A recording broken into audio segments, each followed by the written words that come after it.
igreja relacional, eu, conversando muito com os pastores que a gente conhece, líderes de outras igrejas e denominações, temos visto uma certa preocupação,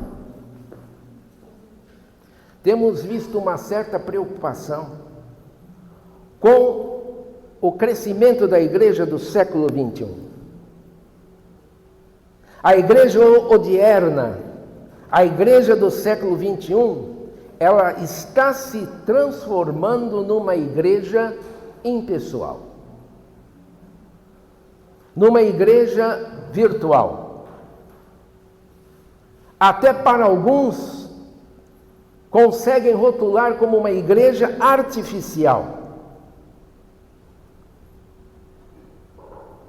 Sabemos que a modernidade, os recursos de tecnologia que nós usamos, elas são muito úteis. Ninguém está difamando ou condenando o uso da tecnologia. Se não fosse a tecnologia na pandemia, o que seríamos nós?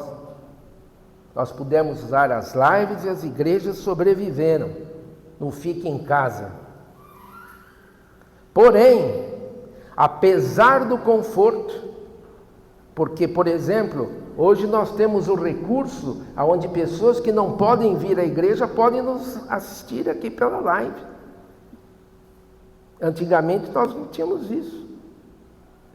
Mas nós não podemos ignorar o perigo da igreja se tornar uma igreja impessoal, sendo que a comunidade do reino, o propósito do nosso Senhor Jesus Cristo é que a igreja seja uma igreja relacional. Porque a igreja relacional, ela tem condição de transformar uma coisa muito importante da nossa vida, o nosso caráter. Não há como aperfeiçoar ou transformar o caráter de um cristão num ambiente impessoal, do clique. Você precisa de um abraço. Você precisa conversar. Você precisa se relacionar, tomar um cafezinho com o seu irmão. Você precisa, muitas vezes você quer chorar e não sabe com quem você acosta a sua cabeça. E hoje nós estamos muito virtuais, manda uma mensagem. Não é errado mandar mensagem. Eu também fico contente no meu aniversário, a pessoa manda mensagem para mim. Mas eu ficaria muito mais contente se eu recebesse um abraço. Quando eu ando com o meu irmão numa vida compartilhada, um ajuda o outro a crescer. Por isso que Jesus falou lá em Mateus, no capítulo 28, ide e fazei discípulos, ensinando-os, batizando-os em nome do Pai, do Filho e do Espírito Santo. Jesus pediu para que nós formássemos discípulos. E o que realmente muda o caráter de uma pessoa? Ou melhor, o que é um caráter? Caráter é o conjunto de valores, convicções, hábitos, padrões morais que moldam a forma de como uma pessoa age, como a pessoa decide, como a pessoa se relaciona. Não é apenas um comportamento externo, onde eu posso fingir que sou alguma coisa. Eu preciso mudar aqui dentro.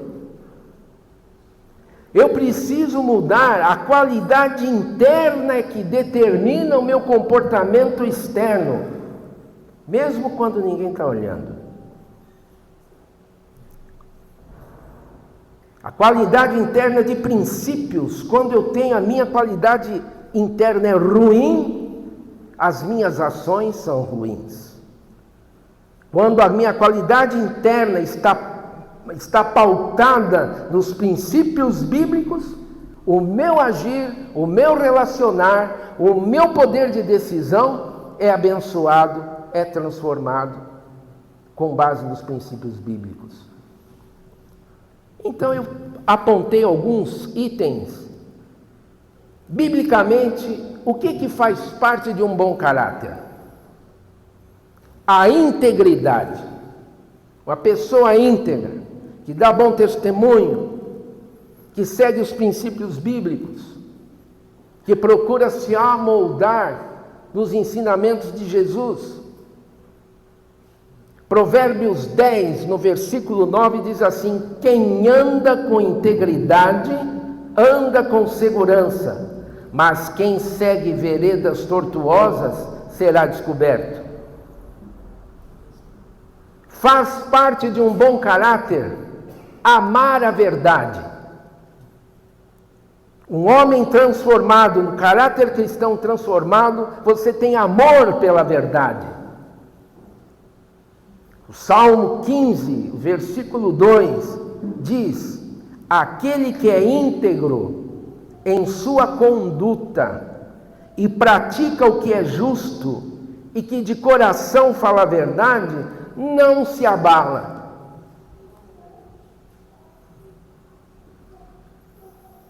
Faz parte de um bom caráter cristão a retidão, reto, que se preocupa com a justiça, que se preocupa em não prejudicar ninguém, que faz questão de ver se está tudo dentro do equilíbrio. Miqueias, no capítulo 6, no versículo 8, diz assim: ele mostrou a você, ó homem, o que é bom, o que o Senhor exige.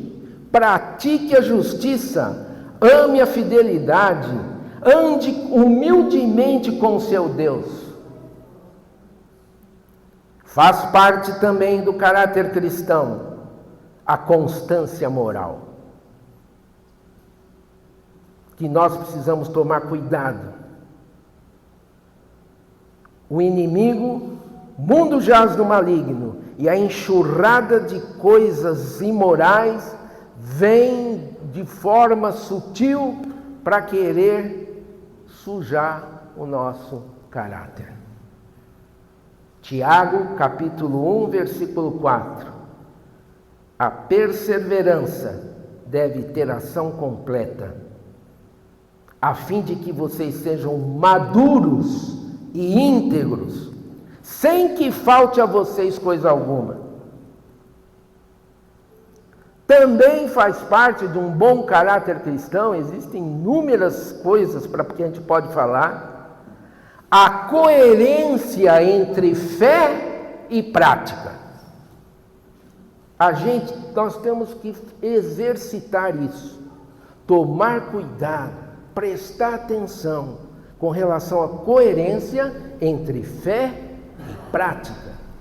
Da mesma forma que você vai na academia fazer exercício, para que você não fique com dor na lombar, né? No meu caso não é para ficar bonitinho, né? Você vai fazer exercício para não sentir muita dor. Você também tem que exercitar a coerência entre fé e prática. Porque quando você tem um caráter transformado, tudo é transformado. Você passa a ser nos homens, um bom marido, um bom pai. O chefe de família, o homem, é o sacerdote da casa. Cristo é a cabeça do homem, o homem é a cabeça da casa. A mulher é submissa ao marido porque ela olha para o marido e vê Jesus. E cá entre nós, viu?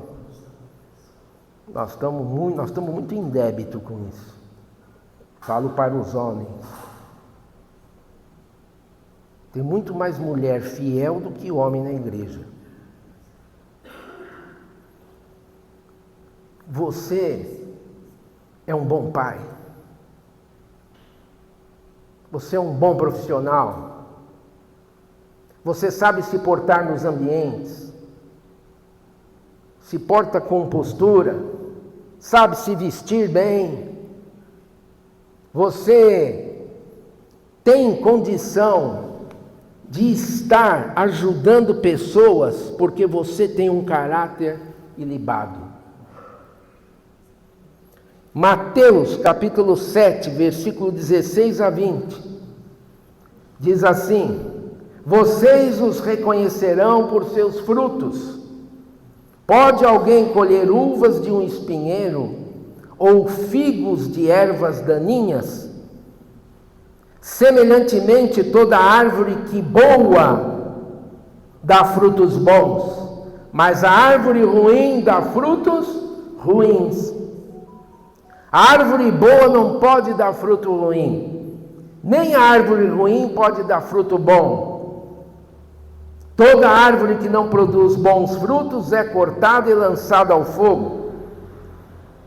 Assim, pelos seus frutos, vocês os reconhecerão.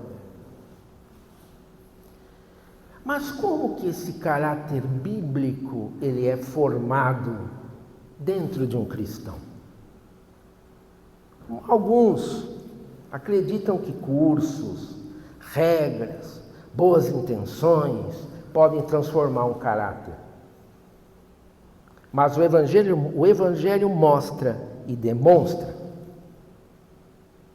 que somente um discípulo de Cristo pode ser genuinamente transformado de dentro para fora. E a preocupação central da liderança de igrejas sérias, igrejas do Brasil sérias, porque nós somos nivelados por baixo aí. Mas de líderes sérios, de igrejas sérias, estão preocupados com essa impessoalidade. Estão entendendo que a formação de discípulos ficou numa grade de atividades de uma igreja. Nós temos sim, aqui nós temos reunião de oração, reunião de homens, reunião de mulheres, e temos reunião de discipulado. Ou seja, não é o centro. A igreja de Jesus, ela é geradora de discípulos.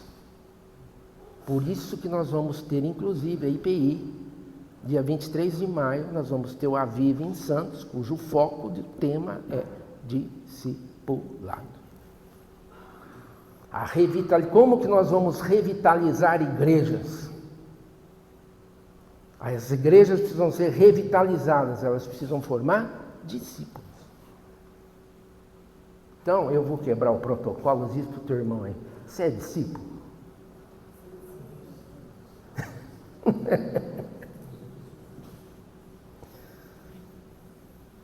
E o que é um discípulo? Discípulo é um seguidor de Jesus, que aprende dele, imita o seu caráter e vive para obedecer os seus mandamentos. E a base bíblica central, nós já lemos aqui, Mateus 28, 19 e 20. Ide, fazei discípulos. E um discípulo é alguém que,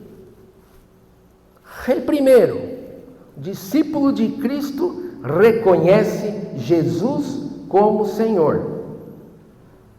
Não apenas crê, mas submete a sua vida debaixo do senhorio do nosso Senhor Jesus Cristo. Romanos 10, versículo 9 diz: se você confessar com sua boca que Jesus é Senhor e crer em seu coração que Deus o ressuscitou dentre os mortos, será salvo. Pois com o coração se crê para a justiça e com a boca se confessa para salvação. O discípulo é alguém que aprende continuamente. O discipulado ele nunca termina. O discipulado começa e vai até o dia que você baixar a sepultura. Discípulo vem de disciplina e aprendizado, origem da palavra. Aprender continuamente é se deixar formar. Mateus 11, versículo 29. Tomem sobre vocês o meu jugo e aprendam de mim, pois sou manso e humilde de coração, e vocês encontrarão descanso para as vossas almas, pois o meu jugo é suave e o meu fardo é leve. E eu me lembro, quando eu era moleque, eu ia passear de carro de boi, lá em Poços de Caldas, no sítio da minha tia. E eu me lembro que o meu tio falava assim: aperta bem o jugo dos bois, porque eles não podem ir um na frente do outro. E sempre tinha um boi mais novo que o boi mais velho, porque eles precisavam treinar o boi no jugo para poder aprender, o boi novo aprender a também puxar a carroça. Então você precisa aprender. E Jesus diz que o jugo dele é suave. Jesus não vai apertar você, te condenar, te subjugar, te chamar de burro, não. Ele vai fazer de você uma nova criatura dia após dia.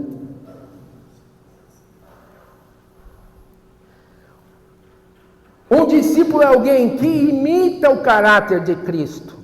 O foco do discipulado é a transformação interior, não só conhecimento.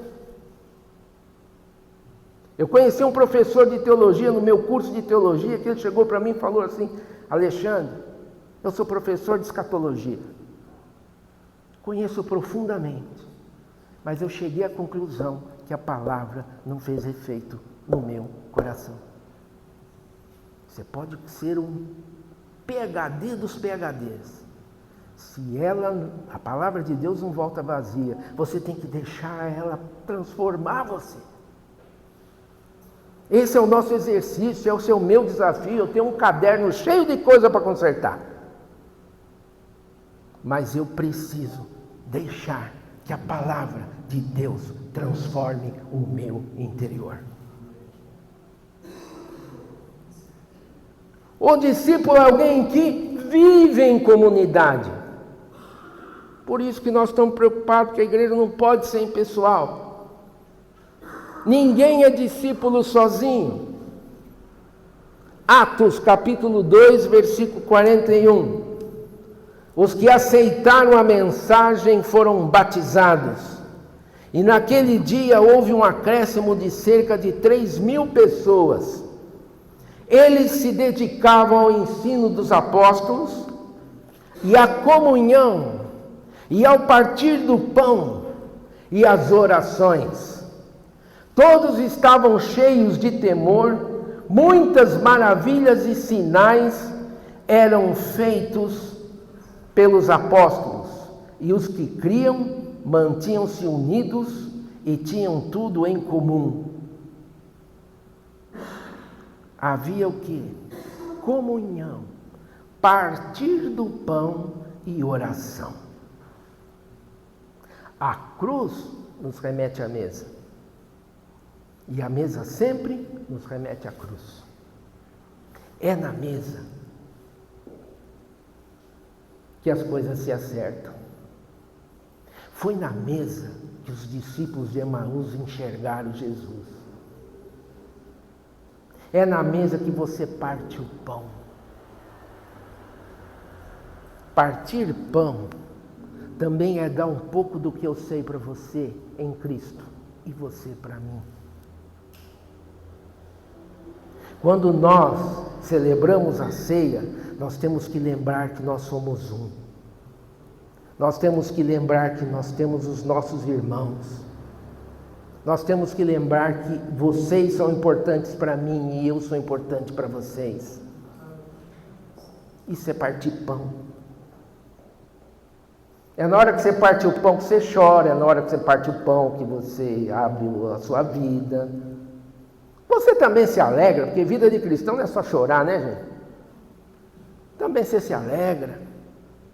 Você se alegra com a vitória do seu irmão. Você se alegra com a cura do seu irmão. Tudo para a honra e glória do nosso Senhor Jesus Cristo. O discípulo é alguém que faz outros discípulos. O discípulo é reprodutivo. Ele reproduz.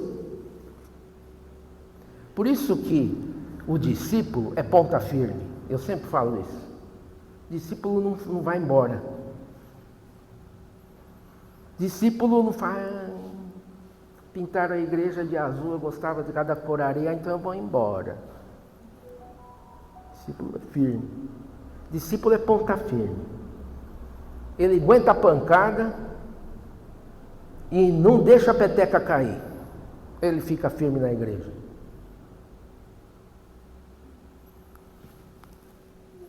Segundo Timóteo, capítulo 2, versículos 1 e 2. Portanto, você, meu filho, fortifique-se na graça que há em Cristo Jesus, e as palavras que me ouviu dizer na presença de muitas testemunhas, confia-as a homens fiéis que sejam também capazes de ensinar a outros. O discípulo não é um convertido apenas, mas alguém em processo de formação integral de caráter, vida, relacionamento e missão. Em Marcos, no capítulo 5, no versículo 1 a 20, Marcos 6, que eu não vou ler agora, que é extenso, mas nós vemos um exemplo disso. O endemoniado gadareno, Jesus foi atrás dele. Vivia no sepulcro, acorrentado, gritava, se feria, não tinha quem segurasse ele, violento, punha medo em todo mundo, e Jesus foi atrás dele. E Jesus, a partir do momento que ele tem o contato com Jesus, que vocês já conhecem a história toda de como foi o processo de libertação dele, for parar os demônios nos porcos, etc. Mas Jesus transforma aquele homem. Jesus pega aquele homem e põe assentado, vestido, com juízo perfeito. Depois ele queria seguir Jesus, ele falou, não, vai contar para a sua família o que aconteceu, fale de mim. Aí ele começou a pregar lá em Decápolis, dando testemunho dele. A Bíblia não informa se ele foi discipulado. Mas, o grande problema hoje é que muitos saem das trevas, estão assentados, vestidos, com juízo perfeito, mas para ali. Precisa continuar. Ele não pode ser apenas um convertido apenas, ele precisa de um processo de crescimento. E quando você vê lá em Marcos 6, que fala sobre a multidão que sente fome, e que os discípulos chegam, precisa mandar esse povo embora, porque já daqui a pouco não tem tempo para eles voltarem para casa, eles estão com fome, não tem o que dar para comer. Jesus vira para eles e fala assim, deem vocês de comer para eles.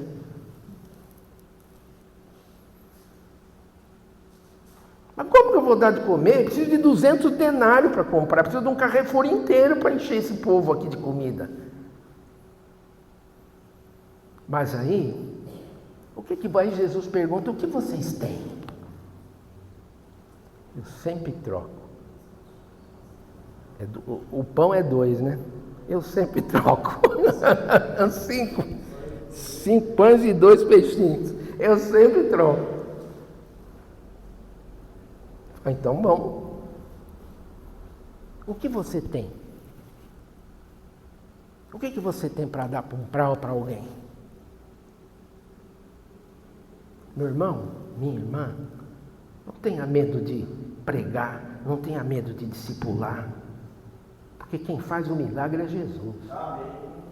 Em casa tem 2 pães, tem lá, está aqui, ó. E Jesus faz o milagre. é Ele que acrescenta na igreja. Quem convence do pecado, da justiça e do juízo é o Espírito Santo de Deus, mas faz a tua parte não. O gadareno vivia nos sepulcros, acorrentado, gritando, se ferindo, e o retrato da humanidade sem Cristo é igual ao gadareno. Seres humanos vivem escravos, vivem em solidão, vivem em destruição. É pai matando mãe, é marido. Agora você desmanchou namoro, você morre. Um mata o outro aí, com a maior facilidade. Quando você mata uma mosca, o cara mata a namorada, mata a mãe, mata o pai.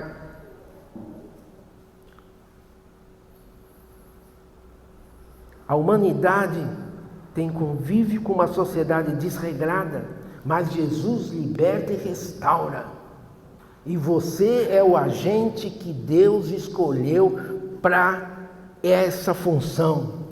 Ide e fazei discípulos.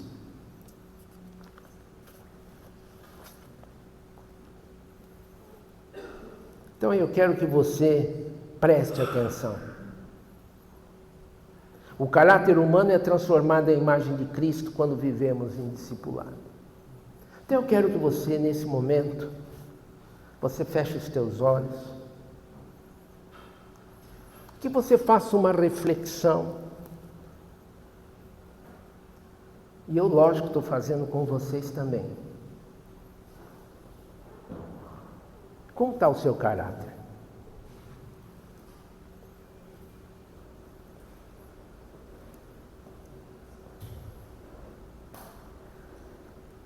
Existe um caminho que Deus coloca para nós. Nós somos convertidos e caminhamos para sermos aperfeiçoados em Cristo. Talvez você tenha parado no acostamento. Talvez você tenha se perdido no caminho.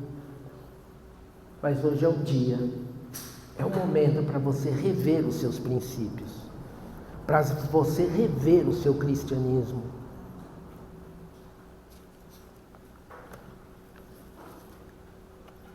E eu quero que você fique de pé.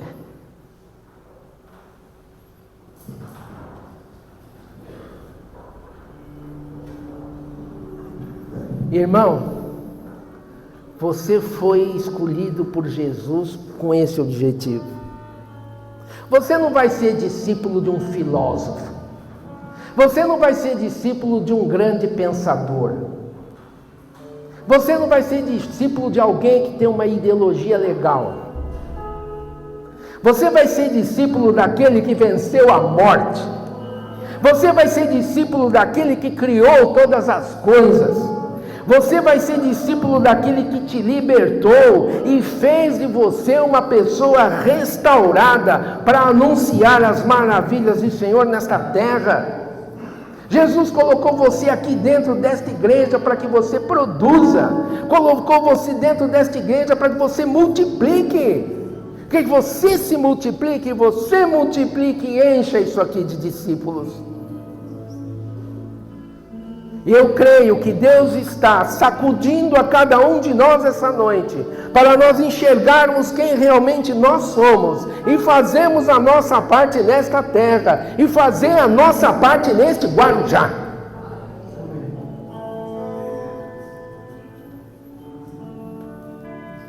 Senhor, toca na minha vida, toca em mim, eu sou o primeiro, Senhor, toca em mim. O Senhor falou comigo. Toca nos meus irmãos, que eles possam ter caráter transformado como eu também, possam ser melhores pais, melhores esposos, esposas, filhos, famílias, Senhor Jesus, reestruturadas, cheias da unção do Espírito Santo, cheias do fogo do Teu poder, para anunciar as Tuas maravilhas. Pai, toca em cada um.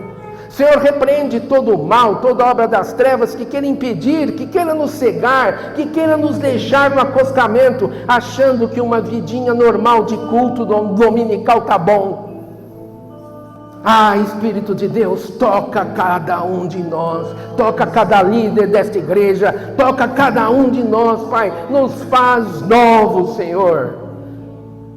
Tempos novos, Senhor, nas nossas vidas. Louvado seja o Senhor. A Ele toda a honra, toda a glória e todo o louvor. E nós vamos continuar adorando a Deus com esse cântico. A Ele que me enxergou, toda a honra, toda a glória. A Ele que me restaurou, toda a honra, toda a glória. Louvado seja o Senhor.